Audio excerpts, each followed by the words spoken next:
Rachybop here, welcome to today's video where I'm going to talk about everything that Apple announced this month in their October event yesterday. I'm going to go through everything that they mentioned and give my thoughts and opinions on it and give you little bits of information you might not know. They began the event by talking about the iPhone 6 and the iPhone 6 Plus, which launched last month. They have now become the fastest selling iPhones in history, with the most orders taken. Then they went on to talk about Apple Pay, which starts on Monday in America. And since they talked about Apple Pay initially and announced it, there's been 500 new banks sign up. Then they went on to Apple Watch, which will be released early 2015, and they'll be rolling out WatchKit for developers next month. Then they talked about iOS 8 and 8.1 and how we've now got widgets and sharing from third-party apps. Then they moved on to Yosemite, and trust me, they went a lot slower than me, because if there's one thing Apple does well, it's blow their own trumpet, or iTrumpet. Somebody trademark that. Yosemite is out now and free, and then they kind of rolled onto the continuity element that they are bringing in just in time for iWatch, well not Apple Watch, not iWatch, and how you can use device like cross-device, cross-platform like seamlessly. There's also an update for iWork, which is free, and then they got on to good stuff. iPad Air 2, that's new. It's thinner than a pencil. The promo actually shows a pencil being lasered, not halfway, about a third. It's thin. It's 6.1mm thin, which makes it there's a fly, so annoying, which makes it the thinnest tablet in the world. And they've done that by removing air. How ironic. Surely it should just be called iPad No Air 2. Somebody trademark that please. It's also got an anti-reflective coating. That interests me because the iPad is so reflective, it's ridiculous, so I hope that that does improve it. It has the A8X chip and it's 2nd gen 64-bit. It still has the 10-hour battery life with an 8-megapixel iSight camera and 1080p HD video.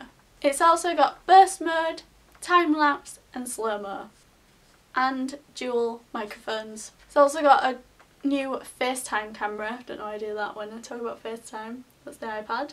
There's my face. I'm FaceTiming. And you can do a burst selfie should you want to do that. You also get faster Wi-Fi and LTE. As usual with these things, it's little improvements on a lot of the stuff, which makes it an all-around better device. But more importantly than that, it comes with Touch ID. So yes, like they mentioned in the event themselves, I'm someone who uses my iPhone to unlock, uses my thumb to unlock my iPhone, then go to the iPad and I'm like, why is it not unlocking? It doesn't have Touch ID. Now it will. Well, not that one, I'll have to buy the new one, but they come with iOS 8.1 standard, and they come in silver, space grey and the new gold, like we've seen on the iPhones. And they start at $499 in America. Then they also briefly announced the iPad Mini 3 with the same colours and also with Touch ID. They didn't really say much more about that. And that starts at $399. They're also as environmentally friendly as they possibly could be, and because these are being released, the other models are reduced. You can pre-order today and they're going to ship by the end of next week. Personally, I think those iPads are brilliant. It's a really nice step up. It's not a huge massive new thing, but they've updated them with what huge massive new things they put into the iPhone and advanced what was in them anyway. So it's a pretty good start, and they're also trying to make things a little cheaper, which is good. It's the Mac's 30th birthday year, so they're bringing out a new iMac with Retina display. This thing looks awesome. If anyone wants to get me this for Christmas, you know, just putting it out there. If anyone gets this for Christmas, please love it. Like you've never loved anything before, because this machine just looked stunning. It has the world's highest resolution display. I just can't imagine getting up to that every morning, like, it would be a dream. They call it the Retina 5K display. I'm going to call it that too. It's got 7 times more pixels than your HD TV and 67% more pixels than 4K. It's 5mm thin. We say thin, not thick, because we're Apple. And most of the stuff that's in it, they invented themselves because it didn't exist. That's the kind of company they are. Pretty awesome. It comes with an i5 processor, but it can be upgradable to i7.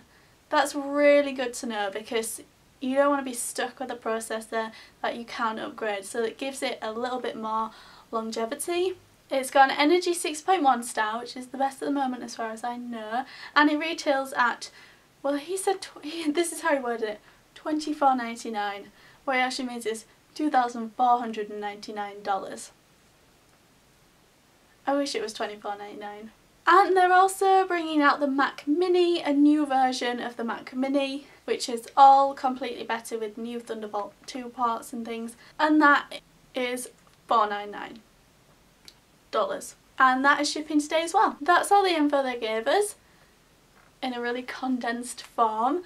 I think they're doing really well. I love the way the company's going and they're advancing things and inventing new things, and sometimes I think they spend a little bit too much time talking about themselves and what they've achieved and what they've done and everything, rather than talking about the product that they're actually giving us. Like, we know how awesome they are, they don't need to remind us every single presentation.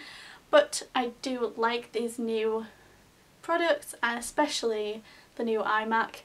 And let me know your thoughts about everything about the iPad Air 2, the iPad Mini 3, the new iMac with the Retina display, and the Mac Mini in the comments. Which would you get? Which do you have? Which are you going to upgrade? Let me know everything in the comments so I can get really jealous, and I'll see you in my next video. Thanks for watching. Bye!